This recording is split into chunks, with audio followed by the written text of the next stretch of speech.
Hi ಎಲ್ರಿಗೂ ನಮಸ್ತೆ, welcome back to my channel ಅಂತ ಹೇಳ್ತಾ ಇವತ್ತಿನ ಸಂಚಿಕೆ ಶುರು ಮಾಡೋಣ. ನಿನ್ನ ಜೊತೆ ನನ್ನ ಕತೆ ಏನಾಗುತ್ತೆ ಅಂತ ಅಂದರೆ, ಅಜ್ಜಿ ಭೂಮಿನ ಈ ಮನೆ ಸೊಸೆ ಅಂತ ಮನಸಾರೆ ಒಪ್ಕೊಂಡಿದ್ದಾರೆ. ಇದೇ ಖುಷಿನಲ್ಲಿ ಅಜ್ಜಿ ಕಾಲಿಗೆ ನಮಸ್ಕಾರ ಮಾಡೋಕ್ಕೆ ಹೋದಾಗ ಅಜ್ಜಿ ಹೇಳ್ತಾರೆ, ನಿನ್ನ ಸ್ಥಾನ ಇಲ್ಲಿರೋದು ಅಂದರೆ ಹೃದಯದಲ್ಲಿರೋದು ಆ ಕೆಳಗಡೆ ಅಲ್ಲ ಅಂತ ಅಂದ್ಬಿಟ್ಟು ಭೂಮಿನ ತಪ್ಕೊತಾರೆ. ಇದನ್ನು ನೋಡಿದಂತಹ ಅವ್ರ ಅಮ್ಮ ಆಗಿರ್ಬೋದು ಎಲ್ಲರೂ ತುಂಬಾ ಖುಷಿ ಪಡ್ತಾರೆ. ಸೊ ಅಜ್ಜಿ ಭೂಮಿನ ತಪ್ಕೊಂಡು ಮುದ್ದು ಮಾಡಿ ಅವಳಿಗೆ ಹಾರೈಸ್ತಾರೆ. ಸೊ ಇದನ್ನು ನೋಡಿದಂತಹ ಅತ್ತೆ ಕೂಡ ಭೂಮಿ ಈ ಮನೆ ಸೊಸೆ ಅಂತ ಒಪ್ಕೊಂಡಿರೋದು ನಮಗೆ ತುಂಬಾ ಖುಷಿ ಆಗ್ತಾ ಇದೆ ಅಮ್ಮ ಅಂತ ಅಂದ್ಬಿಟ್ಟು ಅಜ್ಜಿಗೆ ಹೇಳ್ತಾರೆ. ಸೊ ಎಲ್ಲರೂ ಖುಷಿಯಾಗಿ ಸಂತೋಷವಾಗಿರಬೇಕಾದ್ರೆ ಅಜಿತ್ಗೆ ಎಲ್ಲೋ ಟೆನ್ಷನ್ನು, ಒಂಥರ ಆತಂಕ. ಏನಪ್ಪ ಇದು ಕಾಂಟ್ರಾಕ್ಟ್ ಮದುವೆ ಆಗಿರೋದ್ರಿಂದ ಏನು ಮಾಡೋದು ಮುಂದೆ? ಅಜ್ಜಿ ನೋಡಿದ್ರೆ ಭೂಮಿನ ಮನ್ಸಾರಿ ಈ ಮನೆ ಸೊಸೆ ಅಂತ ಎಲ್ಲರ ಮುಂದೆನೂ ಒಪ್ಕೊಂಡಿದ್ದಾರೆ, ಎಲ್ಲರ ಮುಂದೆನೂ ಹೇಳಿದ್ದಾರೆ ಅಂತ ಅಂದ್ಬಿಟ್ಟು. ಸೊ ಅದನ್ನು ಕೇಳಿದಂಥ ದೇವಯಾನಿ ಅಂತೂ ಈ ಮನೆ ಸೊಸೆ ಅಂತ ಭೂಮಿನ ಒಪ್ಕೊಂಡ್ಬಿಟ್ರ ಏನು ಮಾಡೋದು ಅಂದ್ಬಿಟ್ಟು ದೇವಯಾನಿ ಆಗಿರ್ಬೋದು, ಅಪೇಕ್ಷಾ ಆಗಿರ್ಬೋದು, ಮನಸ್ವಿ ಆಗಿರ್ಬೋದು, ಎಲ್ಲರೂ ತುಂಬ ಗಾಬರಿಯಿಂದ ನೋಡ್ತಾ ಇರ್ತಾರೆ. ಅವ್ರಿಗೆ ಈ ಥರ ಸತ್ಯನ ಅಜ್ಜಿ ನಡವಳಿಕೆನ ಒಪ್ಕೊಳ್ಳೋಕ್ಕೆ ಸಾಧ್ಯನೇ ಇಲ್ಲ. ಸೊ ಅಷ್ಟರಲ್ಲಿ ಅವ್ರ ಅಮ್ಮ ಏನು ಮಾಡ್ತಾರೆ, ಭೂಮಿ ಅವರಮ್ಮ ತುಂಬಾ ಸಂತೋಷ ಪಡ್ತಾರೆ. ಯಾಕೆಂದರೆ ನಡೆದಂಥ ಘಟನೆಗಳನ್ನೆಲ್ಲ ಭೂಮಿ ಅವ್ರ ಅಮ್ಮಂಗೆ ಹೇಳ್ಬಿಟ್ಟು, ಇವತ್ತು ನಾವು ಭೂಮಿನ ಈ ಮನೆ ಸೊಸೆ ಅಂತ ನಾವು ಮನಸಾರೆ ಒಪ್ಕೊಂಡಿದ್ದೀವಿ, ನೀವು ನಿಶ್ಚಿಂತೆಯಿಂದ ಇರ್ಬೋದು, ನೀವು ಬಂದಮೇಲೆ ಇವರಿಬ್ಬರಿಗೂ ನಾನೇ ಮುಂದೆ ನಿಂತು ಮದುವೆ ಮಾಡಿಸ್ತೀನಿ ಅಂತ ಅಂದ್ಬಿಟ್ಟು ಅಜ್ಜಿ ಹೇಳ್ತಾರೆ. ಅಜ್ಜಿತ್ಗೆ ತುಂಬಾ ಟೆನ್ಷನ್ ಆಗ್ತಾ ಇರುತ್ತೆ. ಅಜ್ಜಿ ತುಂಬ ಖುಷಿಯಾಗಿ ಈ ವಿಚಾರ ನಿಮ್ಮ ಮುಂದೆ ಹೇಳಿರೋದ್ರಿಂದ ತುಂಬ ಸಂತೋಷ ಆಗ್ತಾ ಇದೆ, ತುಂಬ ಖುಷಿ ಆಗ್ತಾ ಇದೆ ನನಗೆ ಅಂತ ಅಂದ್ಬಿಟ್ಟು ಅಜ್ಜಿ ತುಂಬಾ ಖುಷಿಯಾಗಿರ್ತಾರೆ. ಎಲ್ಲರೂ ಕೂಡ ಅವರ ಅತ್ತೆ ಆಗಿರ್ಬೋದು ಎಲ್ಲರೂ ತುಂಬ ಖುಷಿಯಾಗಿ ನಡ್ಕೊತಾ ಇರುವಂಥ ಸಮಯ ಅದು, ಒಂದು ಸಖತ್ತು ಖುಷಿಯಾಗಿರುವಂಥದ್ದು. ಅಷ್ಟರಲ್ಲಿ ಅಜ್ಜಿ ಹೇಳ್ತಾರೆ ಅಜಿತ್ಗೆ, ಬಂದು ಅಮ್ಮನ ಹತ್ರ ಆಶೀರ್ವಾದ ತೊಗೊಳ್ಳಿ ಭೂಮಿ ಅಮ್ಮನ ಹತ್ರ ಅಂತ ಅಂದ್ಬಿಟ್ಟು. ಆವಾಗ ಭೂಮಿ ಮತ್ತು ಅಜಿತ್ ಇಬ್ಬರೂ ಅವ್ರ ಕಾಲಿಗೆ ಬಿದ್ದುಬಿಟ್ಟು ಆಶೀರ್ವಾದ ತೊಗೊತಾರೆ. ಆವಾಗ ಭೂಮಿಯವ್ರ ಅಮ್ಮ ವಿಶ್ ಮಾಡ್ತಾರೆ, ನೀವು 100 ವರ್ಷ ಸುಖವಾಗಿ ಬಾಳಿ ಸಂತೋಷವಾಗಿರಿ, 100 ಮಕ್ಕಳನ್ನೆತ್ತು ಸಂತೋಷವಾಗಿರಿ ಅಂತ ಅಂದ್ಬಿಟ್ಟು. ಸೊ ಇದೆಲ್ಲ ಆದಮೇಲೆ ಅಜಿತ್ಗೆ ಭೂಮಿ ಸಾಹೇಬ್ರೆ ನಮ್ಮ ಅಮ್ಮನ ಜೊತೆಗೆ ಹಿಂದೆ ಇದ್ದಕ್ಕೆ ಅವಕಾಶ ಮಾಡಿಕೊಟ್ಟಿದ್ದಕ್ಕೆ ನಿಮಗೆ ತುಂಬ ಥ್ಯಾಂಕ್ಸ್ ಅಂತ ಹೇಳ್ಬಿಟ್ಟು ಕೈ ಮುಗಿದ್ಬಿಟ್ಟು ಥ್ಯಾಂಕ್ಸ್ ಹೇಳ್ತಾಳೆ. ಸೊ ಅದಾದಮೇಲೆ ಅವರಮ್ಮ ಹೊರಡ್ತಾರೆ. ಎಲ್ರಿಗೂ ಕೈ ಮುಗಿದ್ಬಿಟ್ಟು ಒಂದು ಭಾರವಾಗಿರೋ ಮನಸ್ಸಿಂದ ಅಲ್ಲಿಂದ ಹೊರಡೋಕ್ಕೆ ಶುರು ಮಾಡ್ತಾರೆ. ಸೊ ಅಜಿತ್ಗೆ ಅವರಮ್ಮ ಅವರ ಅಜ್ಜಿ ಮನೆ ಸೊಸೆ ಅಂತ ಭೂಮಿನ ಒಪ್ಕೊಂಡಿರೋದೇ ಒಂದು ದೊಡ್ಡ ಟೆನ್ಷನ್ ಆಗೋಗ್ಬಿಟ್ಟಿರುತ್ತೆ. ಅವನು ಆ ಕಡೆ ಈ ಕಡೆ ಒದ್ದಾಡ್ಕೊಂಡು ರೂಮಲ್ಲಿ ಬಂದಿರ್ತಾನೆ. ಸೊ ಅಷ್ಟರಲ್ಲಿ ಭೂಮಿ ಕೂಡ ರೂಮಿಗೆ ಬರ್ತಾಳೆ. ರೂಮಿಗೆ ಬಂದ್ಬಿಟ್ಟು ಅಜಿತ್ ಹತ್ರ ಹೇಳ್ತಾಳೆ, ಸಾಹೇಬ್ರೆ ಇವತ್ತು ನನಗೆ ಎಷ್ಟು ಖುಷಿ ಆಗ್ತಾಯಿದೆ ಗೊತ್ತಾ, ನಮ್ಮ ಅಮ್ಮನ ಜೊತೆ ಕಾಲ ಕಳೆದಿದ್ದು ನೋಡ್ಬಿಟ್ಟು ನಂಗೆ ತುಂಬಾ ಸಂತೋಷ ಆಗ್ತೈತೆ. ನಿಮಗೆ ಎಷ್ಟು ಕೃತಜ್ಞತೆ ಹೇಳಬೇಕು, ಥ್ಯಾಂಕ್ಸ್ ಹೇಳಬೇಕು ಅನ್ನೋದೇ ಗೊತ್ತಾಗ್ತಾ ಇಲ್ಲ, ಅಷ್ಟು ಖುಷಿ ಆಗ್ತಾ ಇದೆ ಅಂದ್ಬಿಟ್ಟು ಒಟ ಅಂತ ಮಾತಾಡ್ತಾ ಇರ್ತಾಳೆ. ಇದೆಲ್ಲ ಕೇಳಿಸ್ಕೊಂಡಂತಹ ಅಜಿತ್ಗೆ ಕೋಪ ಬರ್ತಾ ಇರುತ್ತೆ. ಅಜಿತ್ ಏನು ಮಾಡ್ತಾನೆ ಅಂತ ಅಂದರೆ, ಅವ್ರ ಅಜ್ಜಿ ಹೇಳಿರೋದನ್ನೇ ನೆನಪಿಸ್ಕೊಂಡು ಅದೇ ಒಂದು ಇದರಲ್ಲೇ ಇರ್ತಾನೆ. ಏನು ಮಾಡೋದು, ಈ ಥರ ಆಗೋಗೈತೆ, ನಮ್ಮದು ಕಾಂಟ್ರಾಕ್ಟ್ ಮದುವೆ 1 ವರ್ಷಕ್ಕಷ್ಟೇ ಇರೋದು ಇದು ಮದುವೆ. ಈಗ ನೋಡಿದ್ರೆ ಇವಳು ಈ ಥರ ನಡ್ಕೊತಾ ಇದ್ದಾಳೆ, ಅಜ್ಜಿ ಬೇರೆ ಇವಳನ್ನ ಈ ಮನೆ ಸೊಸೆ ಅಂತಲೇ ಒಪ್ಕೊಂಡ್ಬಿಟ್ಟವ್ರೆ ಅಂದ್ಬಿಟ್ಟು ಅವ್ನು ಟೆನ್ಷನಲ್ಲಿ ಇರ್ತಾನೆ. ಇವಳು ಖುಷಿಯಾಗಿ ಮಾತಾಡಿಕೊಂಡು, ಸಾಹೇಬ್ರೆ ನಂಗೆ ತುಂಬ ಖುಷಿ ಆಗುತ್ತೆ ಅಂದ್ಬಿಟ್ಟು ತಪ್ಕೊಳಕ್ಕೆ ಹೋದಾಗ ಅವನೇನು ಮಾಡ್ತಾನೆ, ಅವಳು ತಪ್ಕೊಳಕ್ಕೆ ಹೋದಾಗ ಅವಳನ್ನ ಹಿಡಿದ್ಬಿಟ್ಟು ಜೋರಾಗಿ ತಳ್ಳಿಬಿಡ್ತಾನೆ ಬೆಡ್ ಮೇಲೆ.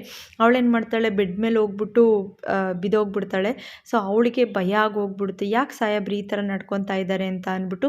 ಆವಾಗ ಅಜಿತ್ ಹೇಳ್ತಾನೆ, ನಾನು ನಿನ್ನನ್ನು 1 ವರ್ಷಕ್ಕಷ್ಟೇ ಮದುವೆ ಆಗಿರೋದು, ಆಮೇಲೆ ನಾವಿಬ್ಬರು ಡೈವರ್ಸ್ ತೊಗೊಬೇಕು, ಅಂಥದ್ರಲ್ಲಿ ಅಜ್ಜಿ ಎಲ್ಲರ ಮುಂದೆನೂ ನೀನು ಈ ಮನೆ ಸೊಸೆ ಅಂತ ಒಪ್ಕೊಂಡಿರೋದು ನನಗೊಂದು ಸ್ವಲ್ಪನೂ ಸರಿ ಕಾಣಿಸ್ತಾ ಇಲ್ಲ, ನನಗೆಷ್ಟು ಆತಂಕ ಆಗ್ತಾ ಇದೆ, ನನಗೆಷ್ಟು ಟೆನ್ಷನ್ ಆಗ್ತಾ ಇದೆ ಅನ್ನೋದೇನಾದರೂ ಗೊತ್ತಾ ಭೂಮಿ ನಿನಗೆ? ನೀನು ನೋಡಿದ್ರೆ ಇಷ್ಟು ಖುಷಿಯಾಗಿ ಏನೂ ಆಗೇ ಇಲ್ವೇನೋ ಅನ್ನೋ ಥರ ನಡ್ಕೊತಾ ಇದೆಯಾ ನೀನು, ಇದೆಲ್ಲ ಎಷ್ಟು ಮಟ್ಟಿಗೆ ಸರಿ, ಮುಂದೆ ಏನಾಗುತ್ತೆ ಅಂತ ಸ್ವಲ್ಪನಾದರೂ ಯೋಚನೆ ಮಾಡಿದ್ಯಾ, ಸ್ವಲ್ಪನಾದರೂ ನಿನಗೆ ಜ್ಞಾನ ಇದೆಯಾ ಅಂತ ಅಂದ್ಬಿಟ್ಟು ಅಜಿತ್ ತುಂಬಾ ಕೋಪದಿಂದ ಭೂಮಿ ಹತ್ರ ಮಾತಾಡ್ತಾನೆ. ಭೂಮಿ ಏನು ಮಾಡ್ತಾಳೆ, ಸಾಹೇಬ್ರೆ ನಾನು ಈ ಥರ ಎಲ್ಲ ಆಗುತ್ತೆ ಅಂತ ಅಂದ್ಕೊಂಡಿರಲಿಲ್ಲ ಅಂದ್ಬಿಟ್ಟು ಅಳ್ತಾ ನಿಂತಿರ್ತಾಳೆ. ನೀನು ಯಾರು ಅಷ್ಟೊಂದು ಹಚ್ಕೊಳಕ್ಕೆ ಹೇಳಿದ್ದು ಮನೆಯವ್ರನ್ನ, ನೀನು ಯಾಕೆ ತುಂಬ ಪ್ರಾಮಾಣಿಕವಾಗಿರೋಳ ಥರ ನಟಿಸ್ತಾ ಇದೆಯಾ ಅಂತ ಅಂದ್ಬಿಟ್ಟು. ಅವಾಗ ಭೂಮಿ ಹೇಳ್ತಾಳೆ, ಇಲ್ಲ ಸಾಹೇಬ್ರೆ ನಾನು ನಟಿಸ್ತಾ ಇಲ್ಲ, ನಾನು ಇರೋದೇ ಹೀಗೆ, ನನ್ನನ್ನು ಅವರು ಇಷ್ಟಪಡ್ತಿದ್ದಾರೆ ಅಂತ ಅಂದರೆ ಏನು ಮಾಡೋಕ್ಕಾಗುತ್ತೆ ಅಂದ್ಬಿಟ್ಟು ತುಂಬ ಅಳ್ಕೊಂಡು ಹೇಳ್ತಾ ಇರ್ತಾಳೆ, ಇದು ನಡಿಕೂಡ್ದು, ನೀನು ಈ ಮನೆಯಿಂದ ಹೋಗಬೇಕು, ನಾವು ಡೈವರ್ಸ್ ತೊಗೊಳಕ್ಕೆ ಖಂಡಿತ ಇವ್ರು ಬಿಡೋದಿಲ್ಲ, ನೀನು ಎಲ್ರಿಗೂ ತುಂಬ ಇಷ್ಟ ಆಗ್ತಾ ಇದೆ, ಇದು ಯಾಕೋ ಸರಿ ಕಾಣಿಸ್ತಾ ಇಲ್ಲ ಅಂತ ಅಂದ್ಬಿಟ್ಟು ಆವಾಗ ಭೂಮಿ ಹೇಳ್ತಾಳೆ, ಇವಾಗ ಏನು ಮಾಡಬೇಕು ಅಂತ ಹೇಳಿ, ಆಗೋಗಿರೋದು ಆಗೋಗ್ಬಿಟ್ಟಿದೆ, ಇವಾಗ ನಾನು ಏನು ಮಾಡಬೇಕು ಅಂತ ಹೇಳಿ ಅದೇ ಥರನೇ ನಾನು ನಡ್ಕೊತೀನಿ, ದಯವಿಟ್ಟು ಈ ಥರ ಕೂಗಾಡಬೇಡಿ ಅಂತ ಅಂದ್ಬಿಟ್ಟು ಭೂಮಿ ಕಳಕಳಿಯಿಂದ ಕೇಳ್ಕೊತಾ ಇರ್ತಾಳೆ ಅಳ್ಕೊಂಡು. ಆವಾಗ ಅಜಿತ್ ಹೇಳ್ತಾನೆ, ನಾನು ಹೇಳ್ದಂಗೆ ಮಾಡಬೇಕು, ನೀನು ಯಾವುದೇ ಕಾರಣಕ್ಕೂ ನಮ್ಮಿಬ್ರೂ ಮದುವೆ ಆಗಿರೋರು ಅನ್ನೋ ಥರ ಇವ್ರು ಒಪ್ಕೊಬಾರ್ದು, ನಾವು ಇನ್ನು 1 ವರ್ಷದವರೆಗೂ ಅಷ್ಟೇ, ಆಮೇಲೆ ನಮಗೆ ಡೈವರ್ಸ್ ಆಗುತ್ತೆ, ನಾವಿಬ್ಬರು ಬೇರೆ ಆಗಲೇಬೇಕು, ಇದು ನಿಮ್ಮಮ್ಮನ ಬಿಡ್ಸೋದಕ್ಕೋಸ್ಕರ ನೀನು ನನ್ನ ಮದುವೆ ಆಗಿದ್ದು ಅನ್ನೋದು ಮರ್ತೋಗ್ಬಿಟ್ಯಾ ಅಂತ ಅಂದ್ಬಿಟ್ಟು ಇಬ್ಬರು ಜಗಳ ಆಡಿಕೊಂಡು ಮಾತಾಡ್ತಾ ಇರ್ತಾರೆ. ಇನ್ನು ದೇವಯಾನಿ ಕಡೆಗೆ ಬಂತು ಅಂದರೆ ಅವಳಿಗೂ ಫುಲ್ಲು ಟೆನ್ಷನ್ ಆಗೋಗ್ಬಿಟ್ಟಿರುತ್ತೆ.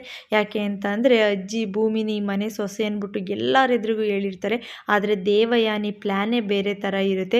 ನನ್ನ ಮಗಳನ್ನ ಅಜಿತ್ಗೆ ಕೊಟ್ಟು ಮದುವೆ ಮಾಡಿಬಿಟ್ಟು ಈ ಮನೇಲೇ ಸೆಟಲ್ ಆಗಬೇಕು, ಈ ಮನೆಗಿರೋವಂಥ ಆಸ್ತಿ ಎಲ್ಲವುದು ನನ್ನ ಪಾಲಾಗಬೇಕು, ನಾವು ಈ ಮನೇಲೇ ಇರಬೇಕು ಅನ್ನೋದು ದೇವಯಾನಿ ಉದ್ದೇಶ ಆಗಿರುತ್ತೆ. ಸೊ ಅಜ್ಜಿ ಹೇಳಿರೋ ಅಂಥ ವಿಚಾರಗಳನ್ನೆಲ್ಲ ನೆನಪಿಸ್ಕೊಂಡು ಅವಳು ಚೆನ್ನಾಗಿ ಕುಡಿತಾ ಇರ್ತಾಳೆ. ಸೊ ಅವಳಿಗೆ ಫುಲ್ ಟೆನ್ಷನ್ ಆಗೋಗ್ಬಿಟ್ಟಿರುತ್ತೆ, ಕೋಪ ಬರುತ್ತೆ, ಕೈಯಲ್ಲಿರೋ ಲೋಟ ಎಲ್ಲ ಬಿಸಾಕೋದು, ಬಾಟಲೆಲ್ಲ ಬಿಸಾಕೋದು, ಈ ಥರ ಎಲ್ಲ ಮಾಡ್ತಾ ಇರ್ತಾಳೆ. ಮನಸ್ವಿ ಅಂತ ಹೇಳ್ಕೊಂಡು ಇರೋವಂಥವಳು ಏನು ಮಾಡ್ತಾಳೆ, ಮೇಡಮ್ ನೀವೇನು ಮಾಡ್ತಾ ಇದ್ದೀರಾ, ಸ್ವಲ್ಪ ಸಮಾಧಾನವಾಗಿರಿ, ಈ ಥರ ಎಲ್ಲ ನಡ್ಕೊಳ್ಳೋದು ಒಂದು ಸ್ವಲ್ಪನೂ ಸರಿ ಇಲ್ಲ ಅಂತ ಅಂದ್ಬಿಟ್ಟು ಕೈಯಲ್ಲಿರೋ ಬಾಟಲ್ನ ಕಿತ್ಕೊತಾಳೆ. ಸೊ ನೀವು ಯಾಕೆ ಈ ಥರ ನಡ್ಕೊತಾ ಇದ್ದೀರಾ ಅಂತ ಅಂದ್ಬಿಟ್ಟು ಆವಾಗ ಅಂಜು ಹೇಳಿದ್ಲು, ಏನಾದರೂ ಮಾಡಿಬಿಟ್ಟು ಅಜ್ಜಿನ ಆ ಮುದುಕಿನ ಸಾಯಿಸಬೇಕು ಅಂತ ಹೇಳಿದ್ಲು, ಆದರೆ ನಾನೇ ತಡೆದೆ, ಈಗ ನೋಡಿದ್ರೆ ಅವತ್ತು ನಾನು ತಡಿಬಾರ್ದಾಗಿತ್ತು, ಬಿಟ್ಬಿಡ್ಬೇಕಾಗಿತ್ತು ಅಂಜುನ, ಈ ಮುದುಕಿ ಬದುಕಿರೋದ್ರಿಂದನೇ ಇವತ್ತು ಇದೆಲ್ಲ ಆಗ್ತಾ ಇರೋದು, ಮುದುಕಿಯಿಂದನೇ ಒಂದು ಓಪಿತ್ತು ಅಂಜುನ ಅಜಿತ್ಗೆ ಕೊಟ್ಟು ಮದುವೆ ಮಾಡಿ ಈ ಮನೇಲಿ ಇರಬೇಕು ಅನ್ನೋದು, ಈಗ ನೋಡಿದ್ರೆ ಈ ಥರ ಆಗಿದೆ, ಇದಕ್ಕೆ ಮಾತ್ರ ನಾನು ಯಾವುದೇ ಕಾರಣಕ್ಕೂ ಬಿಡೋದಿಲ್ಲ, ಭೂಮಿಗೊಂದು ಗತಿ ಕಾಣಿಸ್ತೀನಿ ಅಂತ ಅಂದ್ಬಿಟ್ಟು ಅಜಿತ್ ಮತ್ತು ಮನಸ್ವಿ ಮತ್ತು ದೇವಯಾನಿ ಮಾತಾಡ್ಕೊತಾ ಇರ್ತಾರೆ. ಅಷ್ಟರಲ್ಲಿ ಅಜಿತ್ ಕಡೆಗೆ ಬಂತು ಅಂದರೆ ಅಜಿತ್ ರೂಮಲ್ಲಿರೋ ಅಂಥ ಫೈಲ್ಸು ಮತ್ತು ಬಟ್ಟೆ ಎಲ್ಲ ಕಿತ್ತು ಒದರ್ತಾ ಇರ್ತಾನೆ. ಭೂಮಿ ಏನು ಮಾಡ್ತಾಳೆ, ಸಾಹೇಬ್ರಿ ಯಾಕೆ ಈ ಥರ ಮಾಡ್ತಾ ಇದ್ದೀರಾ, ಯಾಕೆ ಬರೋ ಬಟ್ಟೆ ಎಲ್ಲ ಕಿತ್ತು ಒದರ್ತಾ ಇದ್ದೀರಾ ಅಂತ ಅಂದ್ಬಿಟ್ಟು ಭೂಮಿ ಕೇಳ್ತಾಳೆ. ಭೂಮಿ ಕೇಳ್ತಿದ್ದಂಗೆ ನೀನು ಇರಿಟೇಟ್ ಆಗ್ತಾ ಇದೆ ಅಲ್ವಾ, ಹಂಗೇನೆ ನನಗೂ, ನೀನು ಮಾಡ್ತಾ ಇರೋದ್ರಿಂದ ನನಗೂ ಇರಿಟೇಟ್ ಆಗ್ತಾ ಇದೆ, ಯಾವುದೇ ಕಾರಣಕ್ಕೂ ಇದೇ ಥರ ಕೆಲಸ ನೀನು ಮನೇಲಿ ಮಾಡಿಬಿಟ್ಟು ಮನೆಯವ್ರ ದೃಷ್ಟಿಲಿ ನೀನು ಕೆಟ್ಟವಳಾಗಬೇಕು, ನಮ್ಮಿಬ್ಬರು ಡೈವರ್ಸ್ಗೆ ಯಾರೂ ಅಡ್ಡಿ ಮಾಡಬಾರ್ದು, ಆ ಥರ ನಡ್ಕೊಬೇಕು ಅಂತ ಅಂದ್ಬಿಟ್ಟು ಅಜಿತ್ ಭೂಮಿಗೆ ಹೇಳ್ತಾ ಇರ್ತಾನೆ. ಇವತ್ತು ಮೊದಲನೇ ಟಾಸ್ಕ್ ಏನಂತ ಅಂದರೆ ನೀನು ಮಾಡೋ ತಿಂಡಿ ಅಜ್ಜಿಗೆ ತುಂಬ ಇಷ್ಟ ಆಗುತ್ತೆ, ಸೊ ಹಂಗಾಗ್ಬಿಟ್ಟು ಇವತ್ತು ಆ ತಿಂಡಿ ಕೆಡಿಸ್ಬೇಕು, ಅಜ್ಜಿ ನಿನ್ನ ಬೈಯಬೇಕು, ಆ ಥರ ನೀನು ನಡ್ಕೊಬೇಕು ಅಂತ ಅಂದ್ಬಿಟ್ಟು ಹೇಳ್ತಾನೆ. ಸರಿ ಆಯಿತು ಅಂತ ಹೇಳ್ಬಿಟ್ಟು ಅಲ್ಲಿಂದ ಹೊರಟು ಬಿಡ್ತಾಳೆ ಅವಳು ಕೋಪ ಮಾಡಿಕೊಂಡು. ಇನ್ನು ಅಜಿತ್ತು ನಚಿಕೇತು ಆಲ್ರೆಡಿ ತಿಂಡಿ ಕೂತ್ಕೊಂಡಿರ್ತಾನೆ.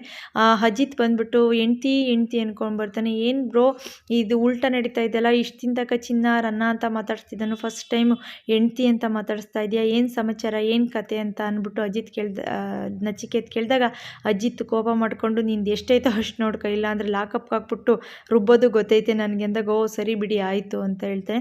ಇನ್ನು ಇವಳು ತಿಂಡಿ ರೆಡಿ ಮಾಡ್ತಾ ಇರ್ತಾಳೆ, ಬೆಳಗಿನ ಬ್ರೇಕ್ಫಾಸ್ಟು, ಯಾರು ಭೂಮಿ. ಸೊ ಅಲ್ಲಿಗೆ ಇವನೇನು ಮಾಡ್ತಾನೆ, ಒಂದು ನಿಮಿಷ ಬಂದೇ ತಡಿ ಅಂತ ಹೇಳ್ಬಿಟ್ಟು ಸೀದಾ ಅಡುಗೆ ಮನೆಗೆ ಬರ್ತಾನೆ ಅಜಿತ್ ಭೂಮಿ ಹತ್ರ.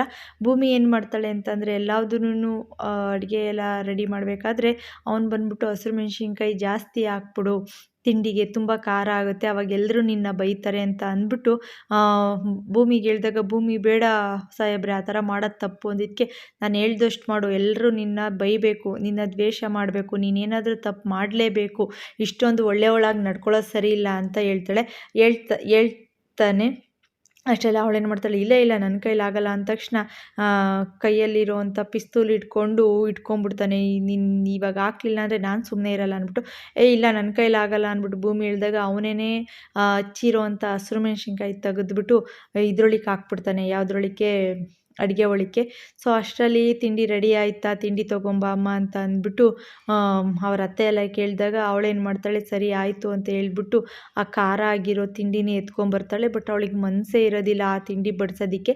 ಸೊ ಇವಾಗ ಫಸ್ಟ್ ಟೇಸ್ಟು ಸಾಹೇಬ್ರೆ ಮಾಡ್ತಾರೆ ಅಂದ್ಬಿಟ್ಟು, ಅಯ್ಯೋ ಸಾಹೇಬ್ರೆ ನಿಮಗೆ ಟೈಮ್ ಆಯಿತು ಅಲ್ವಾ, ಫಸ್ಟ್ ತಿನ್ನಿ ಅಂತ ಅಂದ್ಬಿಟ್ಟು ಅವಳಿಗೆ ಅಜಿತ್ಗೆ ಹಾಕಕ್ಕೆ ಹೋದಾಗ ಅಜಿತ್ ಹೇಳ್ತಾನೆ, ಬೇಡ ಫಸ್ಟು ಅಜ್ಜಿಗೆ ಬಡಿಸು, ಅಜ್ಜಿ ತಿನ್ನಲಿ, ಆಮೇಲೆ ನಾನು ತಿಂತೀನಿ, ಫಸ್ಟು ದೊಡ್ಡವ್ರಿಗೆ ಹಾಕಬೇಕು ಅಂತ ಗೊತ್ತಿಲ್ಲ ಗೊತ್ತಿಲ್ವಾ ನಿನಗೆ ಅಂದ್ಬಿಟ್ಟು ಅಜ್ಜಿಗೆ ಬಡಿಸ್ತಾನೆ. ಅವಳಿಗೆ ಮನಸ್ಸೇ ಇರೋದಿಲ್ಲ ತಿನ್ನೋಕ್ಕೆ ಹೇಳೋದಕ್ಕೆ. ಅಜ್ಜಿ ತಿನ್ನಕ್ಕೆ ಹೋದಾಗ ಅಜ್ಜಿ ಅಜ್ಜಿ ಬೇಡ ನೀವು ತಿನ್ನಬೇಡಿ ತಡೀರಿ ಅಂದ್ಬಿಟ್ಟು ಕೈ ಇಟ್ಕೊತಾರೆ.